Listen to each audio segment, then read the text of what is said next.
Assalamualaikum warahmatullahi wabarakatuh. Salah satu yang memotivasi kita beramal soleh adalah tertanam sifat roja atau rasa harap kepada Allah Subhanahu wa Ta'ala. Sebaliknya, salah satu yang mendorong kita berhenti dari berbuat buruk dan dosa adalah karena tertanam sifat khauf atau rasa takut kepada Allah Subhanahu wa Ta'ala. Pada dasarnya, ketika seseorang beramal soleh, ia tidak dapat memastikan amal solehnya diterima atau ditolak oleh Allah Subhanahu wa Ta'ala. Begitu pula, ketika seseorang berbuat dosa, kemudian ia bertobat, ia pun tidak dapat memastikan apakah tobatnya diterima oleh Allah Subhanahu wa Ta'ala.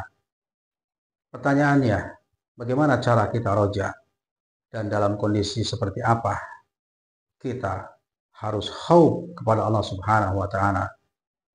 Berkaitan dengan apa yang telah diuraikan di atas, Imam Al-Hasibi telah menguraikan di dalam kitab Adabun Nufus bahwa sifat roja adalah senantiasa berharap kepada Allah agar amal solehnya diterima serta diridhoi oleh Allah Subhanahu wa Ta'ala.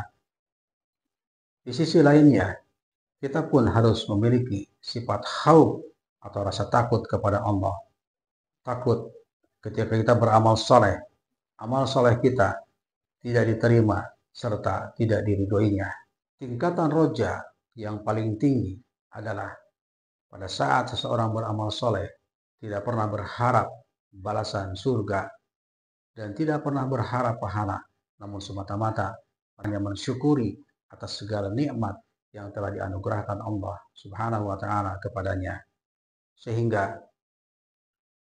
ia sangat berharap rahmat serta ridho Allah Subhanahu wa Ta'ala. Dan ketika Allah Subhanahu wa Ta'ala telah ridho terhadap hambanya, maka Allah Subhanahu wa Ta'ala akan menempatkan hambanya dalam tempat yang penuh dengan kebahagiaan. Sahabat rahimakumullah, selanjutnya Imam Al-Hasibi menjelaskan tentang orang-orang yang memiliki sifat roja. Yang pertama, rajulun amila hasanatu wa huwa shadiqa fi amaliha mukhlisan fiha yuridullahu, dan seterusnya. Yang artinya, orang-orang yang mengerjakan kebaikan serta benar-benar ikhlas dalam mengerjakannya, ia murni berharap kepada Allah Subhanahu wa Ta'ala serta mengharap amalnya diterima serta dibalas melewati amal yang diperbuatnya. Ia kemudian berharap belas kasih Allah Subhanahu wa Ta'ala. Yang kedua, rajulun amila sayi'atan summa taba minha ilallahi fahuwa yarju qabula taubati, dan seterusnya.